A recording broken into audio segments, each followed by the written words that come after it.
Hello, it's Shaun Attwood here, National Geographic Channel's Bang Up Abroad, and today I'm answering questions on sexual health in prison. And the first question is... Current state law prescribes that any individual found engaging in the act of anal or oral copulation, consensual or not, while detained in a local or state detention facility or penitentiary can be punished with an additional year of imprisonment and/or confinement. Is that the case in Arizona? I believe that's the case in California, but in Arizona, all sex acts in prison are considered illegal. Consensual or non-consensual. So if an inmate is found to be masturbating or receiving oral sex from another prisoner, he'll receive a disciplinary ticket. Now, if he's a repeat offender, it could actually go into the court system, and it depends upon the magnitude of the offence. For example, rape. A prisoner's actually got multiple life sentences for raping female guards at the Buckeye prison, which I was at, which had the longest hostage crisis situation in US prison history. They kidnapped two guards in the gun tower, they held them for weeks, and one female guard was repeatedly raped. And those two prisoners, they were serving life anyway, but they got, in addition to that, multiple life sentences. So it depends upon how the institution views the severity of the offence. I would like to know if there are ever any efforts during your time in Maricopa County Jail via the inmates or prison staff to implement sexual health initiatives and/or pilot programs, for example, HIV and AIDS transmission pamphlets or condom distribution. In the Maricopa County Jail run by Sheriff Joe Arpaio, there were no sexual health initiatives at all, like what you mentioned. Sheriff Joe Arpaio embodies being tough on crime and criminals, and that's the complete opposite of his philosophy. Would be to give prisoners condoms and clean needles and stuff like that. We're talking about a jail here where it's very hard to even get medical treatment. For example, Deborah Braillard, she was an insulin-dependent diabetic. She'd been arrested for a petty drug offence. Her daughter was calling the jail all morning to tell them that she needed her insulin, and she went into a seizure condition. Before that, she'd been begging for help, screaming to the guard. She'd defecated on herself, she'd vomited on herself, and the guards were just laughing at her, saying, "You're a drug addict, deal with it, this is the jail," and they just watched her until she died. So as you can imagine, in that kind of an environment, you're not going to get guards passing out condoms and clean needles to the prisoners. Goes against everything Sheriff Joe Arpaio stands for. NPR journalist George Lavender once wrote that when condoms were first introduced in San Francisco jails, some deputies were unhappy with the plan. Apart from the illegality of sex between inmates, there were concerns that condoms could be used for smuggling drugs or filled with urine and thrown at staff, known as gassing. How prevalent and common was gassing during your time in Maricopa County Jail? I would say that if condoms were handed out, definitely some would be used to smuggle drugs. Up to 90% of the prisoners I was housed with were shooting up heroin and crystal meth. And storing contraband in the anal cavity was common, and they used any kind of plastic they could get their hands on, so they would use condoms for that purpose. Regarding gassing, in the Arizona prison system, it's actually called shit slinging. And the people who tend to do that, they get locked down in super maximum security or maximum security facilities. Now, I'll give you an example of that. Say an inmate gets a meal and he gets a chicken bone out of the meal. He might make a blowpipe, smear the chicken bone with excrement, and then he will, when someone's going past his cell, he'll blow through the blowpipe, and he will dart the person. And if it gets into the person's bloodstream, the dart with the crap on it, it will circulate throughout the human body, and it will really mess someone's immune system up.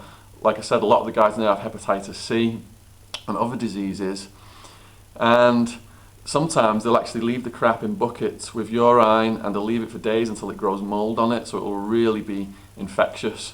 There was one guy in the Arizona prison system called Magnum who specialised in making all kinds of weapons to blast guards and other prisoners with crap with. He'd use shampoo bottles as a kind of bazooka effect. And one of my friends, Mike, who's at my blog, John's Jail Journal, he actually was called to the cleanup crew who would go in and wipe up the messes that this Magnum guy had left. And Mike actually wrote me an entry about one time when Magnum outsmarted the guards, and I'm just going to read that real quick so you can get an idea of the lengths these shit slingers go to in these maximum security prisons. The guards began to carefully inspect the cell front to ensure there would be no rain of liquid horror like last time, and they actually thought that would work with Magnum. Perhaps with a less determined, less deranged individual they may have reached an easy truce, but not this guy. So one day after inspection they cuffed Magnum and escorted his naked arse to the shower. Once inside it can be anywhere from 45 minutes to several hours before they come back to collect you. On this occasion though it was about 45 minutes. Magnum cuffed up with no complaint, the shower door opened and the guards were introduced to a whole new nightmare level of crazy. Most people in here tried to make their time easier, but Magnum went all out in the opposite direction. Locked in the shower stall with nothing more than motel-style cake of soap, how did he befoul the guards? Here's what he did. He proceeded to squeeze a hot turd into his cupped hands and cram it into his mouth. Yes, his mouth. But wait, it gets better.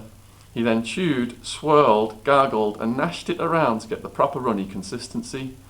And then he sat down to wait. I'm not sure how many of those 45 minutes he sat there, naked, alone, with a mouth full of his own pureed sauce. But when the guards finally came to collect him and the shower door opened, he simply pursed his lips and became a human Dookie Uzi.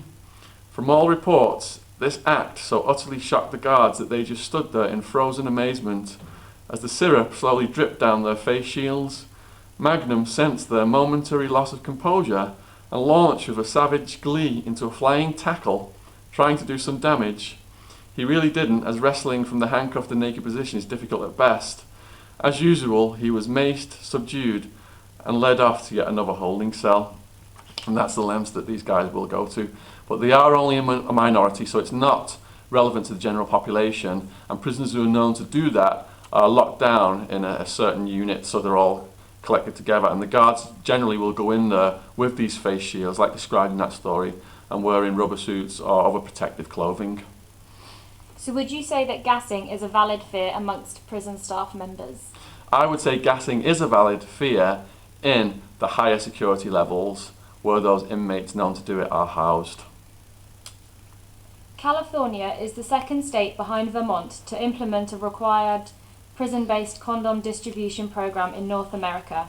There's hope that neighboring states like Arizona will follow suit in these programs as well. Why do you think it has taken so long for Americans to implement state-mandated harm reduction prison programs?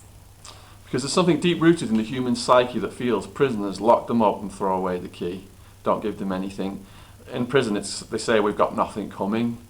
Now, since the war on drugs has locked up so many young people, in America, every minute a young person gets arrested for weed possession. The tide has kind of turned now where people are looking at the prison system in a different light because it's mostly full of non-violent drug offenders. A lot of people are in there with addiction issues, so they're getting a lot more sympathy from the activists because they're not non-violent offenders. In Arizona, it's one of the most draconian states, so it will be the last to catch up on all of these humanitarian measures. But in the meantime, it's costing the taxpayer an absolute disaster by not having things in there to help people with their health. With all these guys shooting up heroin and crystal meth and catching hepatitis C, it costs $30,000 a year in taxpayers' money to treat that. And that's a massive, it adds up to billions for the taxpayers. So at the end of the day, to come in with these common sense programs which don't cost that much would save the taxpayers a lot of money in the long run. But I imagine Arizona will hold out until the very last.